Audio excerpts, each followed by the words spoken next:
Bonjour, c'est Gilles du site boursicoté.com. Voici l'analyse technique matières premières pour cette séance du 6 janvier 2014. Nous commençons cette analyse avec l'or, donc l'or qui marque ici un signal intéressant avec une phase de baisse ici qui avait permis de tracer une zone de résistance oblique baissière. Cette zone a été cassée à l'occasion de la nouvelle année.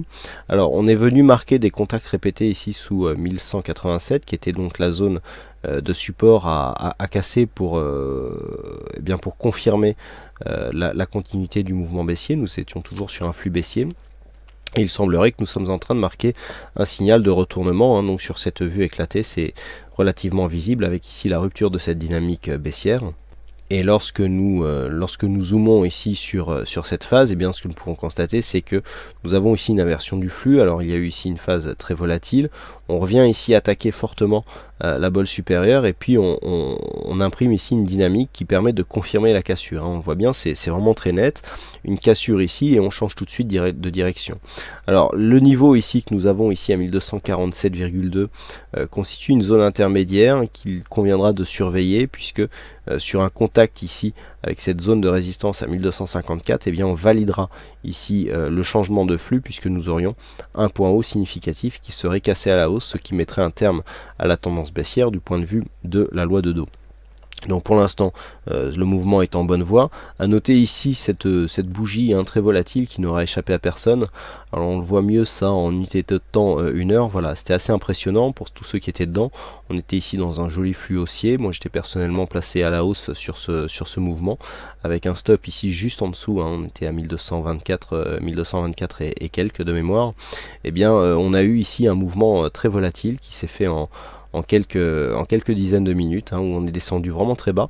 On a perçu donc on tournait autour des 1245, on est venu chercher un point bas à 1226 sur cette cotation qui nous est donnée par IG Market avant de remonter aux alentours des 1240 points et puis finalement on a imprimé un point bas. Mais ce que l'on voit, c'est que si l'on fait abstraction ici de cette ombre basse, c'est que finalement on reste bien ici au-dessus de cette moyenne mobile 20 exponentielle qui nous a donné des très bons points d'entrée pour confirmer cette tendance depuis la cassure ici de cette zone de résistance, cassure qui est encore plus visible ici en unité de temps 1 heure. De toute façon il convient pour confirmer une cassure de réduire les échelles de temps pour confirmer celle-ci.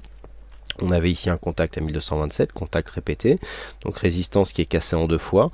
On casse ici cette résistance pour la retrouver en zone de support et puis on vient rechercher ici la zone intermédiaire que je vous indiquais des 1247,1 qui était un retracement de Fibonacci sur une précédente tendance. Mais on le voit ici, les retracements de Fibonacci qui nous donnent encore une fois une vision intéressante. Donc là nous sommes toujours dans ce flux haussier. Si on fait toujours abstraction de cette bougie qui selon certaines rumeurs correspond à un gros doigt. Un gros doigt, je le rappelle, c'est une erreur de manipulation en général d'un institutionnel qui peut mettre un ou plusieurs zéros de trop à une position, ce qui en général crée un surplus de volatilité qui n'était pas forcément voulu, et c'est donc ce qui explique qu'en général les cours reviennent assez rapidement au niveau initial où ils se trouvaient avant cette fausse manipulation. Donc on reste ici, on continue à osciller autour des 1240. Tant que nous n'avons pas cassé ici cette zone des 1247 d'une manière pérenne, puisqu'on est venu la tester ici sur ce point haut, on ne peut pas vraiment considérer que nous ayons un fort retournement. Il faudra vraiment casser cette zone, s'affranchir aussi ici de cette zone des 1254 pour espérer se replacer dans un flux haussier court terme et puis sur une cassure de cette zone, on reviendrait ici sur cette résistance rouge, cette fameuse résistance rouge, qui est tout simplement la résistance moyen-long terme de la tendance baissière que l'or emprunte depuis maintenant quelques semaines, si ce n'est quelques mois. Donc en attendant, on valide ici une cassure dans un premier temps des 1247 puis des 1254 $ l'once avant de venir ici avoir en ligne de mire un test de cette zone de résistance. Mais pour l'instant, un flux qui reste baissier sur le métal jaune. Sur le WTI, nous étions ici sur une phase de hausse, mais phase dont nous avions remarqué ici un certain affaiblissement.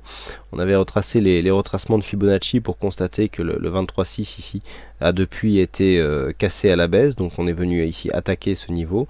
On a retrouvé ici la zone des 98,88 qui était précédemment une zone de résistance comme nouvelle résistance, et puis on a accéléré à la baisse ici, une forte chute sur le WTI avec un mouvement très rapide et très volatile, donc qui nous permet de, suite à la cassure ici du 61,8% à 95,61, de viser un objectif de retour en retracement total sur 92,40.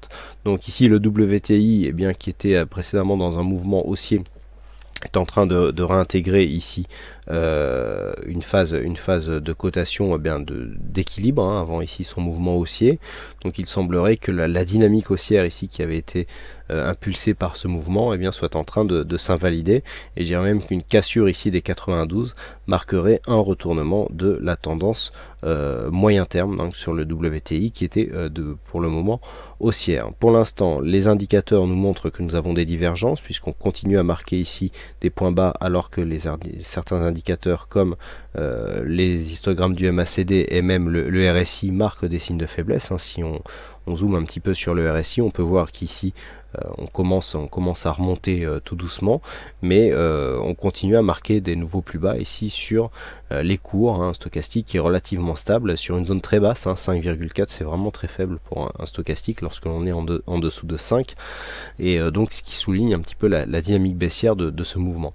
À noter encore une fois la très bonne détection pour ceux qui jouent, je sais que vous êtes nombreux, le setup du trading en tendance, avec ici cette attaque ici de la Bol Sup. On attend ici un retour sur la moyenne mobile 20 exponentielle qui nous donne un très bon point d'entrée ici pour suivre la continuité de la tendance. Encore une fois, un setup qui nous donne un très bon point d'entrée, même si ici le contact semble-t-il était très juste sur cette phase, mais toujours est-il que dans la psychologie, on était bien dedans. Donc un mouvement baissier qui reste dans une phase de continuité, petite phase d'affaiblissement. On devrait avoir ici un contact sur les 92,40 qui devrait donner lieu à un rebond technique en direction, pourquoi pas, des 95, mais en tout cas en direction de la moyenne mobile 20 exponentielle.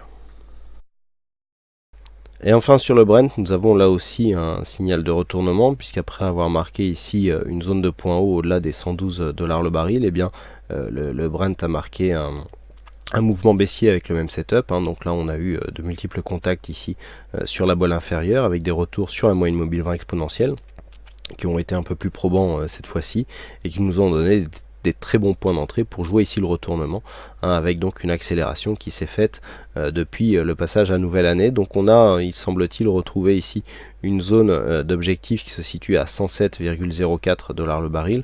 À noter quand même que nous perdons 5 $ sur le baril de Brent, donc en seulement quelques jours.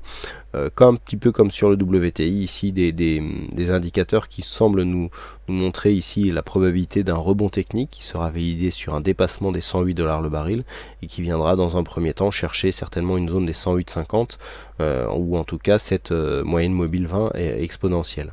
Donc d'un point de vue moyen terme, on reste dans un biais neutre, on était dans un range relativement large sur le Brent, avec donc ce range ici entre 107 et 112 $ le baril. Et donc pour l'instant on reste dans ces mêmes cotations pour ce qui est donc du baril de Brent, le pétrole de la mer du Nord.